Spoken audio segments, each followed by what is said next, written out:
Hi, my name is Ellen Briggs, and I am the founder of Protect Our Past. And I have a question for you. Have you ever watched a house, an historic house especially, be demolished? Have you ever watched the wrecking ball hit it, or what I call the T-Rex, gobble it up? If you haven't, please go and look at some on YouTube's. I guarantee you, your heartbeat will change. It's a visceral reaction usually to watching this. For some reason, you should have that experience. So we are watching too many historic buildings being demolished on Cape Cod. We're losing our it's hysterical actually. I'm hysterical about the fact that we are losing too many historical buildings on Cape Cod, which happens to be our cultural identity. So it's like tearing pages right out of our history book. And I'm concerned about that, which is why I started Protect Our Past. But I wanted to turn to our panel, have them introduce themselves, and we're going to discuss this further. My name is Fred Ecker. I've been working in the historic preservation industry for 35 years, specializing in the restoration consulting with historic museum houses primarily, churches, public buildings. I now work with a company out of Savannah, Georgia. And I'm Lisa Hassler, and I am a local real estate agent. I specialize in historic properties, and I'm also chair on the Sandwich Historical Commission. My name is Greg Jacobs. I'm the managing partner of Landmark Preservation, and for the last 25 years I've been involved in historic preservation work along the East Coast in a variety of different roles, including rehabilitation, curatorial from a museum perspective, and as a preservation consultant and contractor. Greg, I'm going to start with you because you're the youngest amongst us. Okay. So you've said 25 years. I'm like, really? You don't look that old, right? You've had all this experience. How did you get sucked into the career of saving historic properties? Well, you described the visceral response to historic buildings, especially when you see them being torn down. And even as a kid, I was drawn to the sense of place, and in some cases kind of the mystique of an historic building that had so many stories to tell. It was always something that I appreciated, but never could quite put my finger on how to make it an active career. I got into historic preservation specifically completely by accident. I was driving through Savannah, Georgia with a friend of mine and had asked about a mutual friend of mine who had just graduated from the Savannah College of Art and Design with a degree in historic preservation. And while driving through beautiful downtown Savannah, I said to my friend, "What do you mean?" And she said, "Oh, the local art school offers a degree in historic preservation, learning about historic buildings, their architecture, and how to work with them and protect them." And the light went on, and I literally drove to the admissions office and applied on the spot. Wow. And that began a formal education in historic preservation, what up to that point had been a fascination. Wow, well, we're so glad you did. Thank you. I'm very, very happy. Fred, I'm going to ask you about why should we even care? It's a twofold question. Why should we even care? And it's kind of based on the fact that once an historic building is lost, it's gone forever. So why should we care? Well, I mean, I've lived on the Cape now for 5 years and have been visiting the Cape for my whole life. And I've just watched the landscape change. I mean, it's nothing like it was growing up. In fact, my mother, even 20 years ago, said, "You know, I'm not going to come visit the Cape anymore because I don't see what I used to love." Ooh. And that was 20 years ago. Wow. You know, 20 years ago, there were lobster pots in people's yards. Yeah. There were nets. The houses weren't pretentious, and everything's just changing. The whole landscape is nothing like it was. But for the younger generation, maybe they come to the Cape and they don't know what they're missing. So how can we rectify that? Well, I guess that's why we're here. We're trying to save what's here right now. Yeah. Because there's really very little of it left in particular areas. I mean, some areas are still well preserved, but some areas just have zero protection in place to keep the buildings from going down. Well, we have to get real passionate and save what's left. This is why protect our past. And Lisa, I wanted you to speak to the eco responsibility of not tearing down old houses. Oh, that's the kind big of one, interesting. yeah? Because I think recently the state of Massachusetts was thinking of having it was like an evaluation. So once the house was going to change hands, it would be evaluated for how green it was. And I had written to my representatives and just said, make sure if we are going to do something like that, which I think they decided not to, but if we were going to do that, historic homes had to be given credit for the embodied energy that they already have. So there's already wood that was cut down and kiln dried, and the energy that it took to tool that and to build the house, and what would happen to all those materials? They would go into the landfill. So there had to be a credit, otherwise the historic property would be at a disadvantage in that rating scale, and I think unfairly so. So people also, when they built these homes, they would site them in such a way that they would take advantage of passive solar energy, or maybe be farther back from the water so that they weren't going to be destroyed when we had a hurricane. They really thought practically, and we would lose some of that as well if we're only looking at new houses and where they're going to be built.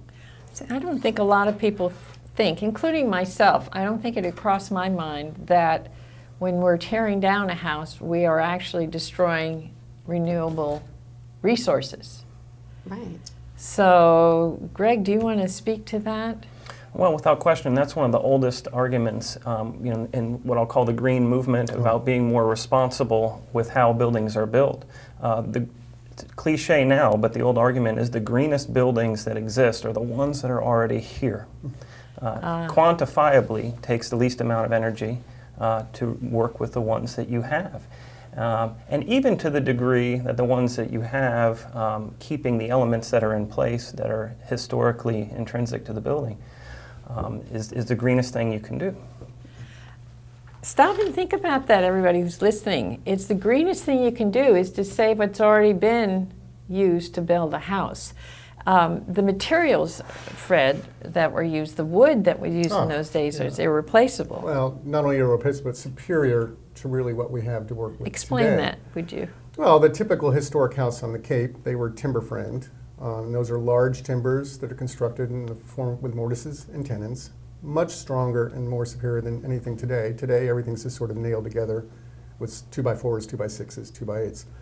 Dimensions of those timbers were more in the range of 4x6s, 4x8s, 11x12s, just incredible. I mean, and look at all the historic houses that withstood all the hurricanes out here through the years. I mean, they're here because of that, because of the construction techniques.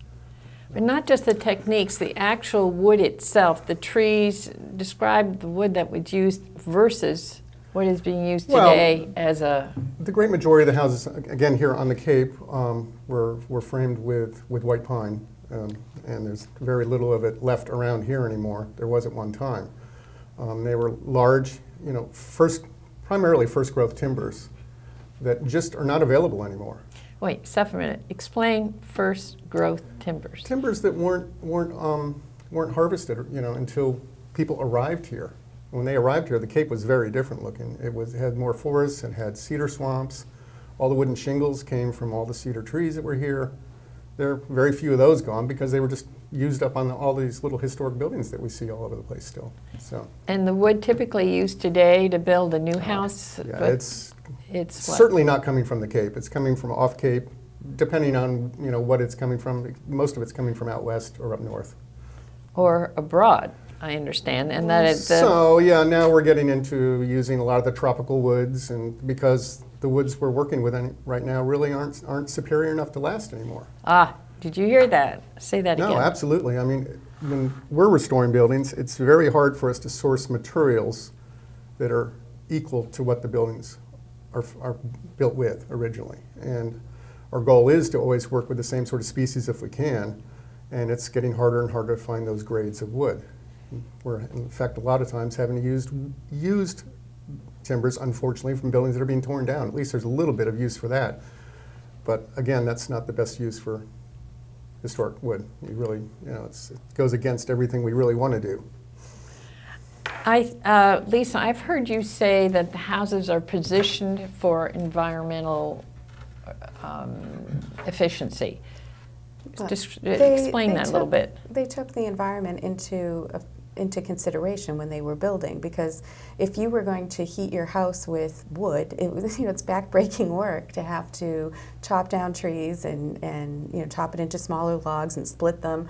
So you're going to do whatever you can to capture some solar gain in the winter, and then in the summer you will plant a tree in the place that's going to give you the most shade so that it will cool the house. So it's just common sense, passed down. I don't even know if they ever actually sat down and thought about it, or if it was just ingrained, just taught from one person to the next, and that's just the way you built, and everyone knew how to do it. Well, and you look at the current historic buildings that exist, rarely are they on the water like everybody builds today. Right. It made no sense to people back then. Most of them worked the water, and they knew how cold and horrible it can be, especially in the wintertime. So why build your house on the water? It made no sense at all. Now we have all these huge houses all right on the water, as close as they can possibly get, to really one of the worst areas really to live, to keep your house. I remember when I've spent most of my life here in the summers at least, and now year-round, and other times year-round on the Cape. And I remember when I was young, I started thinking, captain's houses, why aren't they on the water? That reason. Why aren't they looking out the window to see the ships coming in and out? Captain's houses are always inland. They're not, in Harwich along Route 28, it's Captain's Row. We're trying to save those houses, by the way. But everywhere you look, the captain's houses were not on the water. How about in Nantucket? They're way up high and away from the water. So they knew what they were doing. I'm not sure we know what we're doing today. I wanted to talk about I think you're going to show a picture of a house that was restored in Harwich. And it was a labor of love. And it was a small house. It is a small house. It was just beautifully done. But it looks pretty trashed initially. So is it practical to restore these older houses that are not in really good shape? It is. It certainly is quantifiably. The cost of restoring or rehabilitating an historic building is not necessarily more expensive than building new. Thank you. And I think that's a myth that a lot of people who aren't familiar with that process get bogged down with, that concept. Oh, it must be terribly expensive, terribly expensive. And again, it's more efficient, more economic to work with what you have. The only caveat to that would be wanting to make sure that what is being done does not alter the exterior to a degree that you lose that sense of character. So there is a certain process for doing it and certain means and methods for doing it, but it is quantifiably less expensive. Wow, so glad you said that. I heard something yesterday at a meeting, the builder arguing it's going to cost more to restore it than to tear it down and build new. No. Fred, you're shaking your head. No. Go for it. No, I mean, a lot of times I'll get a client to call and say, could you come look at this building because I really don't think it's restorable. And my first answer is anything is restorable. It really is. It is a matter of just time and effort and a well thought out plan. But by far the details in historic buildings today to try to replicate what are in most of them now are just not fathomable, really aren't. So yes. Yes, yeah, absolutely. Yes. Yeah, yes. There's no doubt about it. What do you say to someone? Because that is an argument the builders use, and I'm putting that in a general sense. There are builders who don't, but I just want to say I've heard it often that, why did you tear down this house? And they said, well, the builder said it would cost more to restore it than to build this new one that they've designed. How to help people out, and how do they respond to that? Well, I think a lot of reasons these houses get torn down too is they're older interiors that don't meet what people really want today in certain respects, unfortunately. And so, they're looking at how they can make the rooms bigger and take bearing walls down, and as long as you sort of let the house be the way it was in certain respects on the interior, your costs are going to be a lot more minimal. Right, not trying to make it something that it isn't. Yeah, right.